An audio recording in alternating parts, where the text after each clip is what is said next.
بسم اللہ الرحمن الرحیم۔ حضرت عبدالمطلب اور حضرت عبداللہ کا واقعہ۔ مکہ میں قبیلہ بنی جرہم کی حکومت تھی تو جرہم کے حکام لوگوں پر ظلم و ستم کرتے تھے۔ جرہم کا جب ظلم و ستم اور بیت اللہ کی بے حرمتی حد سے بڑھنے لگی تو ہر طرف سے قبائل عرب مقابلے کے لیے کھڑے ہو گئے۔ مجبوراً قبیلہ بنی جرہم کو مکہ سے نکلنا اور بھاگنا پڑا، لیکن جس وقت مکہ سے نکلنے لگے خانہ کعبہ کی چیزوں کو بئر زمزم میں دفن کر گئے اور زمزم کے کنویں کو اس طرح بند کر کے کہ زمین ہموار ہو گئی اور زمزم کا نشان بھی باقی نہ رہا۔ بنی جرہم کے چلے جانے کے بعد بنی اسماعیل مکہ میں واپس آ گئے اور آباد ہو گئے، لیکن ابھی زمزم کے کنویں کی طرف کسی نے توجہ نہیں دی، یہاں تک کہ جب مکہ کی حکومت اور سرداری عبدالمطلب کے قبضے میں آ گئی اور ارادہ خداوندی اس جانب متوجہ ہوا کہ چاہے زمزم جو عرصے سے بند اور بے نام و نشان پڑا ہے اس کو ظاہر کیا جائے، اور رویائے صالحہ سے یعنی اچھے خواب کے ذریعے سے عبدالمطلب کو اس جگہ کے کھودنے کا حکم دیا گیا۔ عبدالمطلب نے قریش سے اپنا خواب ذکر کیا اور کہا کہ میرا ارادہ اس جگہ کو کھودنے کا ہے۔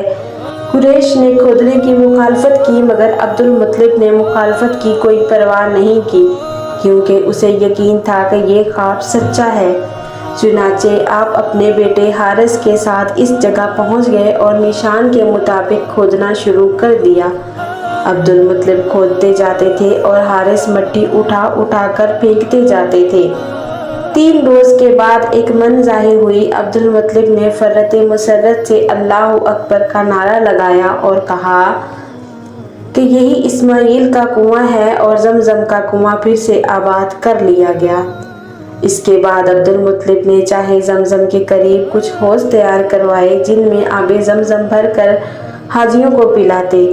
چند حادثوں نے یہ شرارت شروع کی کہ شب میں ان حوضوں کو خراب کر جاتے، جب صبح ہوتی تو عبدالمطلب ان کو درست کرتے اور بالا آخر گھبرا کر اس بارے میں اللہ سے دعا مانگی۔ اس وقت ان کو خواب میں یہ بتلایا گیا کہ تم یہ دعا مانگو، اے اللہ میں اس زمزم سے لوگوں کو غسل کرنے کی اجازت نہیں دیتا، صرف پینے کی اجازت ہے۔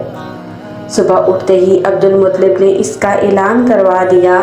اس کے بعد جس کسی نے حوض کے خراب کرنے کا ارادہ کیا وہ ضرور کسی بیماری میں مبتلا ہوا۔ جب بار بار اس قسم کے واقعات ظہور پذیر ہوئے تو حاسدوں نے عبدالمطلب کے حوضوں سے تعرض کرنا چھوڑ دیا۔ زمزم کی کھودائی کے وقت چونکہ حضرت عبدالمطلب کے صرف ایک ہی بیٹے حارث تھے اور وہی تنہا اس عظیم مشن میں والد کے مددگار تھے، اور کوئی دوسرا اس مشن میں ان کا ہاتھ بٹانے والا نہ تھا، اس لیے انہیں انتہائی دقت اور پریشانی کا سامنا کرنا پڑا۔ بعض روایات کے مطابق اس موقع پر قریش مکہ نے بھی انہیں مختلف انداز سے ستایا اور طعنے دیے، تو اس وقت حضرت عبدالمطلب نے یہ نظر مانی کہ اے اللہ، اگر مجھے 10 بیٹے عطا فرمائے جو جوان ہو کر میرے دست بازو بنے تو اس میں سے ایک کو اللہ کی راہ میں ذبح کروں گا۔ جب اللہ تعالیٰ نے ان کی تمنا اور آرزو پوری کی اور 10 بیٹے پورے ہو گئے تو ایک رات خانہ کعبہ کے سامنے سو رہے تھے تو خواب میں یہ دیکھا کہ ایک شخص کہہ رہا ہے، اے عبدالمطلب، اس نظر کو پورا کیجئے جو آپ نے اس گھر کے مالک کے لیے مانی تھی۔ عبدالمطلب خواب سے بیدار ہوئے اور سب بیٹوں کو جمع کیا اور اپنی نظر اور خواب کی خبر دی۔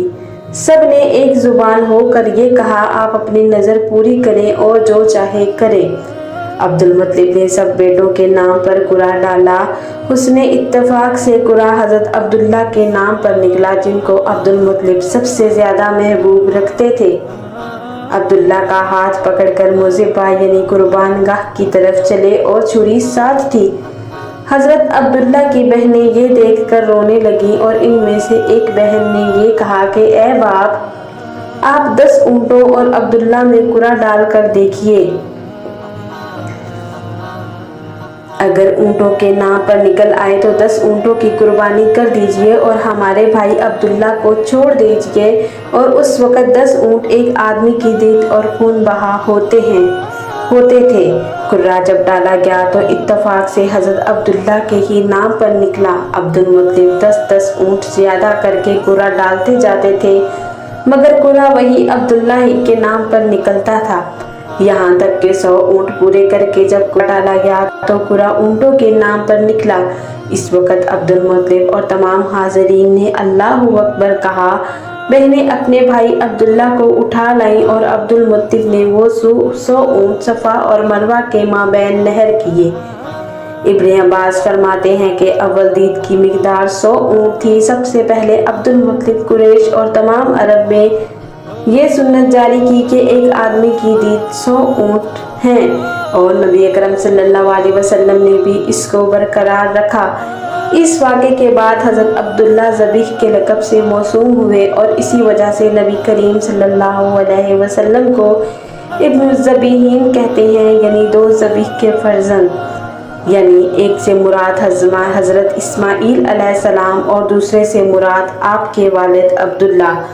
حضرت معاویہ فرماتے ہیں کہ ہم ایک بار حضرت صلی اللہ علیہ وسلم کی خدمت میں بابرکت حاضر تھے کہ ایک اعرابی آیا اور آپ کو ان لفظوں سے خطاب کیا، یا ابن الذبیحین۔ آپ صلی اللہ علیہ وسلم نے تبسم فرمایا۔ حضرت معاویہ جب اس حدیث کی روایت سے فارغ ہوئے تو حاضرین میں سے کسی نے دریافت کیا کہ وہ 2 ذبیح کون ہیں؟ تو حضرت معاویہ نے حضرت عبداللہ کا یہ واقعہ بیان کر کے کہا کہ ایک عبداللہ اور دوسرے حضرت اسماعیل علیہ السلام۔ علامہ زرقانی فرماتے ہیں کہ قریش جب قحط سالی میں مبتلا ہوتے تو عبدالمطلب کو شبیر پہاڑ پر لے جاتے، ان کی برکت سے باران رحمت کی دعا کرتے، اور بارہا ایسا ہوا کہ قریش کی مشکلات عبدالمطلب کی برکت سے حل ہوئی۔ ان کی شان عام اہل عرب سے بالکل جدا تھی۔ وہ اپنی اولاد کو ظلم اور فساد سے منع کرتے اور مکارم اخلاق کی ترغیب دیتے، حقیر اور دینی امور سے روکتے۔ عبدالمطلب نظر کر کے پورا کرنے کی تاکید فرماتے اور محارم سے نکاح کرنے کو منع کرتے، شراب اور زنا، لڑکیوں کو زندہ درگور کرنے سے اور بیت اللہ کا برہنہ طواف کرنے سے لوگوں کو روکتے، چوروں کے ہاتھ کاٹنے کا حکم دیتے، اور یہ وہ امور ہیں کہ قرآن و حدیث میں جن کی تصدیق اور تاکید مذکور ہے۔ چنانچہ سیرت حلبیہ میں ابن جوزی سے منقول ہے کہ عبدالمطلب سے جو امور منقول ہیں ان میں سے اکثر کا قرآن اور حدیث میں حکم آیا ہے، مثلا نظر کا پورا کرنا، نکاح، محارم کی حرمت، چور کا ہاتھ کاٹنا، لڑکیوں کو زندہ درگور کرنے کی ممانعت، شراب اور زنا کی حرمت، بیت اللہ کا برہنہ طواف کرنے کی ممانعت۔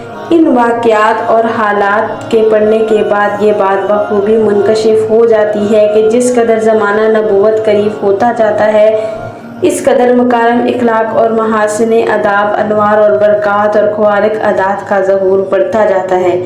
خصوصاً عبدالمطلب کے سوہانی زندگی میں جا بجا رؤیا صالحہ، سچا خواب جو کہ نبوت کا موبت اور آغاز ہے، نمایاں طور پر دکھائی دیتا ہے۔ عبدالمطلب کو جب بھی کوئی واقعہ پیش آتا تو رؤیا صالحہ اور الہامات سے ان کی رہبری اور رہنمائی کی جاتی۔